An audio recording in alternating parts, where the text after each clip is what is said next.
No vídeo de hoje eu vou comentar os anúncios recentes em relação ao programa de trabalhadores temporários e vou fazer a minha análise a respeito. Não sai daí!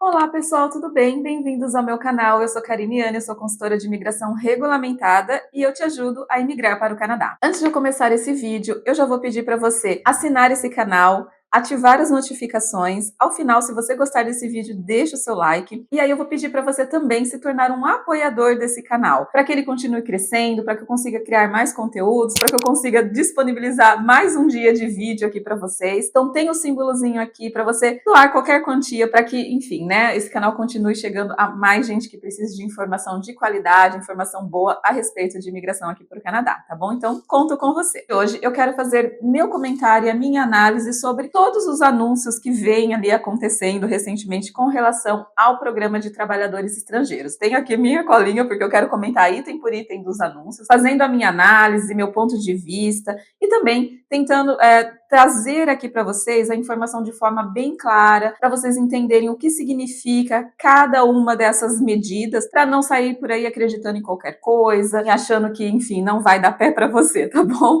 Recentemente, a gente está tendo turbilhões de anúncios do governo e os mais atuais, vamos dizer assim, ele é muito direcionado à questão de mão de obra estrangeira aqui no Canadá. Então, o programa de trabalhadores temporários vem passando ali por vários anúncios. Eu não vou chamar de mudanças, porque esse programa ele já era assim antes. Eu fiz um vídeo para vocês aqui que foi ao ar dia 26 de agosto, e o vídeo chama "O Canadá está fechando as portas?". Eu convido você, se você não assistiu, ir lá assistir, porque eu já falava de todos esses números, como que era o processo antes, e deixando claro para vocês que o Canadá não estava fechando as portas, e sim que ele estava voltando ao natural, vamos dizer assim, ao que era antes da pandemia. E aí o que acontece?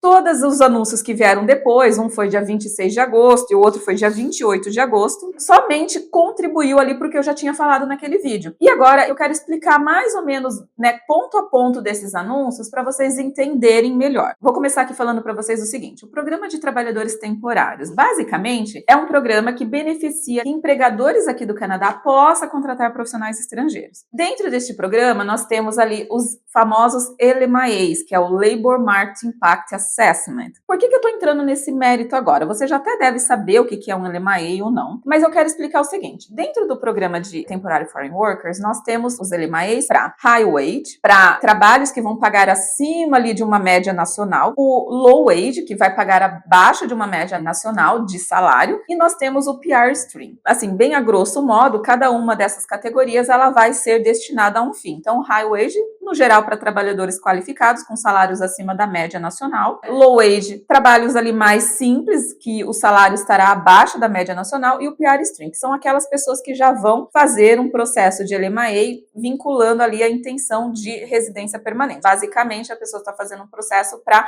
suportar o processo de imigração. Dentro desse programa de trabalhadores estrangeiros, ainda tem alguns códigos de isenção para programas específicos, que eu não vou falar deles aqui, que são os LMI exempts, porque esses daqui eles não entram nessas medidas, né, nesses anúncios recentes. Depois eu vou fazer um vídeo falando de cada um desses LMI exempts, até para a gente explorar alguns caminhos alternativos ali, para que vocês possam talvez se enquadrar e conseguir um work permit de uma outra forma, uma permissão de trabalho, tá bom? Os anúncios recentes do governo, eles afetam somente o stream de low wage. Se você é engenheiro, é trabalhador qualificado, é de TI, enfim, qualquer que seja o seu cargo, se o salário estiver acima da média nacional, você não está na categoria de low wage. Então, esses anúncios não te afetam em nada. Não vai ter problema para você se você já está aqui com LMAE para a empresa fazer a extensão, renovação do processo. Se você está aplicando de fora e conseguir uma oferta de trabalho que atende ali umas categorias de high wage, também não vai te afetar. Então, você não precisa se preocupar. Já o PR Stream também não há menção a nada disso, não afeta em nada. Então, se você está aqui, está fazendo um processo de LMAE com suporte ao seu processo de imigração, então você também não precisa se preocupar. Qual que é a categoria no qual o anúncio se refere? Ao low wage. Bom,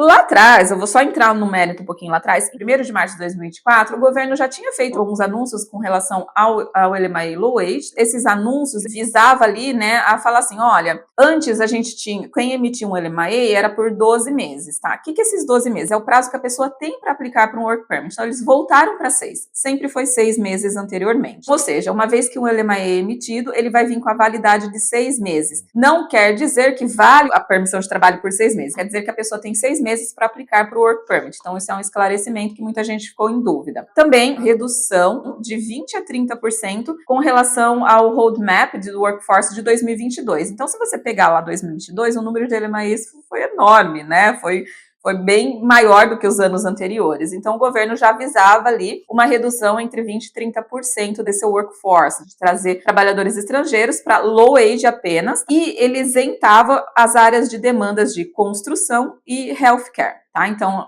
esses setores não iriam sofrer nenhuma redução para a questão de LMAs. E aí, o governo incluiu uma questão muito boa, que é, a partir de janeiro de 2024, todas as empresas que fizeram ou iriam fazer LMAs, elas teriam que fazer o reajuste de salário anualmente. Isso antes não era. Então, a pessoa às vezes entrava aqui com LMA, ela tinha um LMA para 2 anos, ela ia ficar sem reajuste salarial por 2 anos, praticamente. Então, isso dava uma vantagem para o empregador não fazer esse reajuste. E agora tem que fazer. Então, conforme o salário aqui dentro do Canadá vai aumentando, eles têm que fazer esse reajuste. Então, isso aqui foi uma coisa bastante boa, porque isso faz com que as empresas, né, os empregadores, eles têm que fazer essa correção, tem que ser justo com o trabalhador que está aqui também. Isso aqui não impactou tanto, até porque, mesmo essa redução de 20% a 30% para setores de low wage, considerando, se a gente pegar o número de 2022, que foi muito alto, mesmo assim ainda vai ser uma redução consideravelmente pequena. Agora eu vou entrar aqui no anúncio mais recente, que foi 26 de agosto de 2024. O governo falou que essas medidas, né, o ministro anunciou, falou que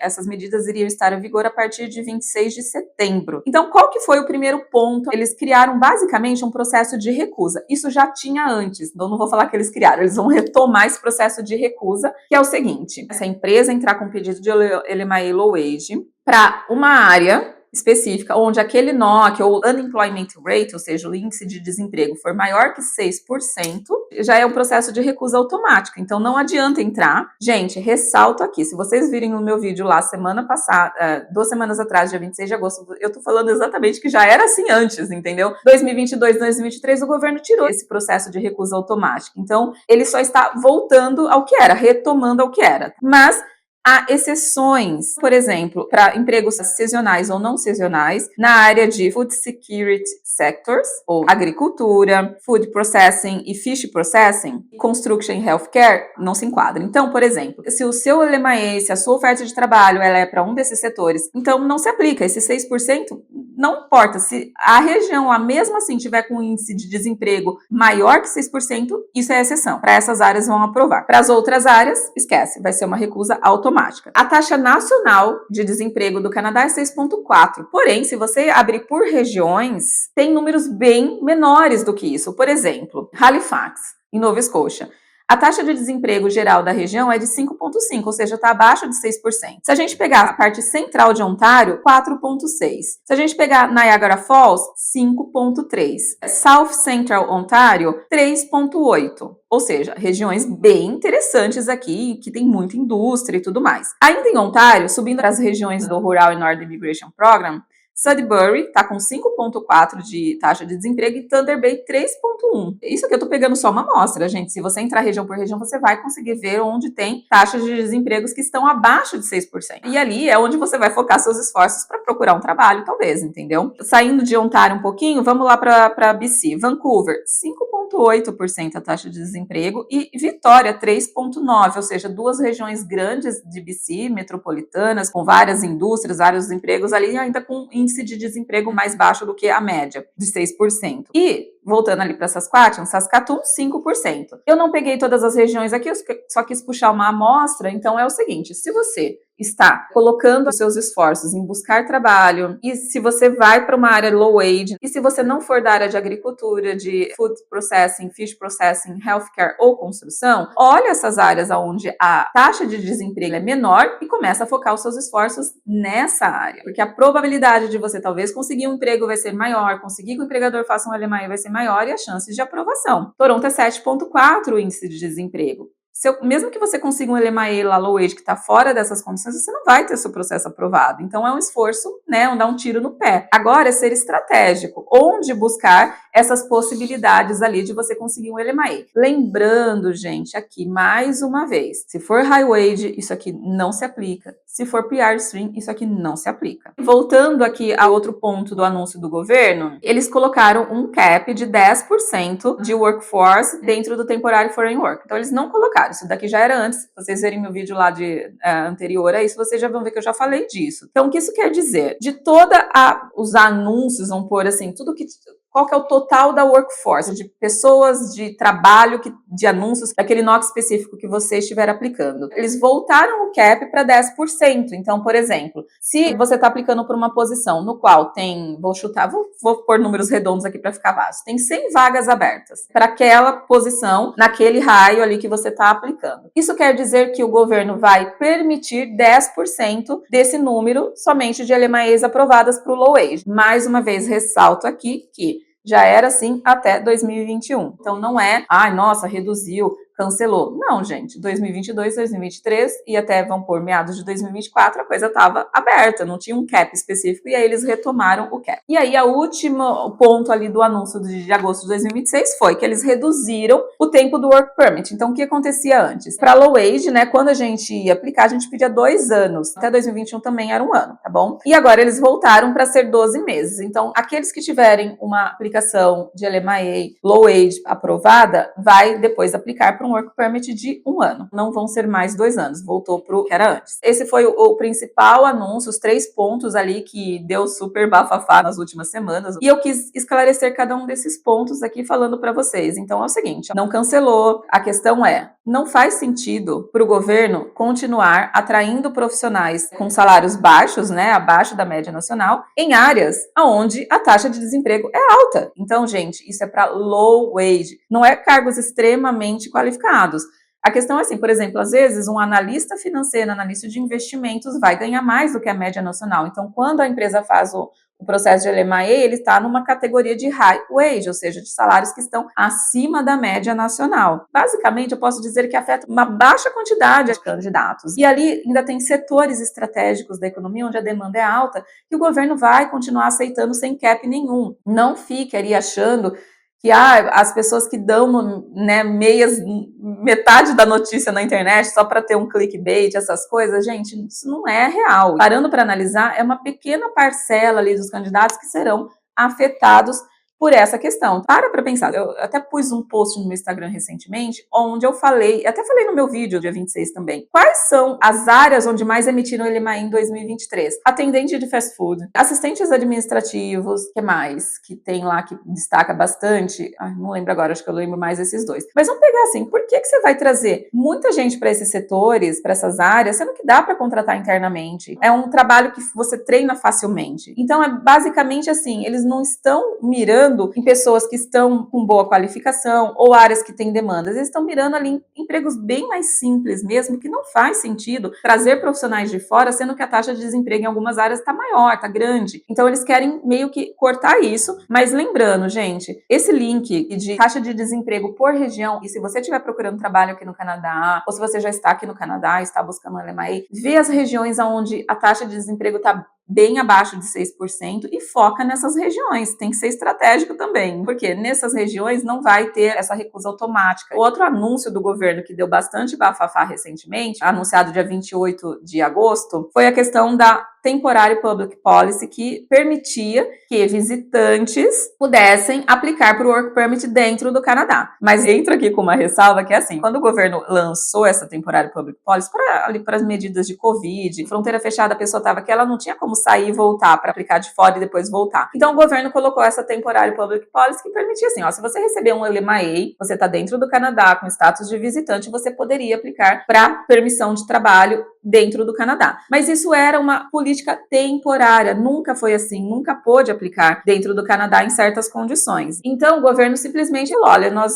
terminamos essa política pública temporária, então volta ao normal. Agora que as fronteiras não estão mais com restrição, a gente não tem mais nenhum problema, já foi sanado tudo isso, então vamos cancelar. Isso daqui, gente, era o normal, então não tem que criar muito alarde em cima disso. E vale ressaltar o seguinte: isso aqui não afeta todo mundo. Se você entrou aqui como visitante com a Electronic Travel Authorization e conseguiu um LMIA, você vai ter que sair, vai para os Estados Unidos, vai para o Brasil, passa uma temporada lá, aplica, depois volta. O tempo de processamento no Brasil ele é mais rápido do que aqui dentro do Canadá. Então, às vezes você vai ficar pouco tempo lá fora, acho que está em 2 meses, enquanto no Canadá está 4, uma coisa assim. Então, se aplicando de fora do Canadá, você tem a chance de ter a aprovação até mais rápido. E, em alguns casos, a gente consegue enviar a aplicação para o Visa Office mais próximo. Então, a pessoa às vezes nem precisa sair do Canadá, a gente consegue eletronicamente mandar essa aplicação para ser processada nos Estados Unidos. Depois, quando é aprovada, a pessoa vai ter que fazer o flag polling, né, que é sair do Canadá na fronteira e voltar e ativar ali o work permit dela. Então, tem casos e casos que precisam ser estudados. Já quem está aqui acompanhando um estudante, por exemplo, ou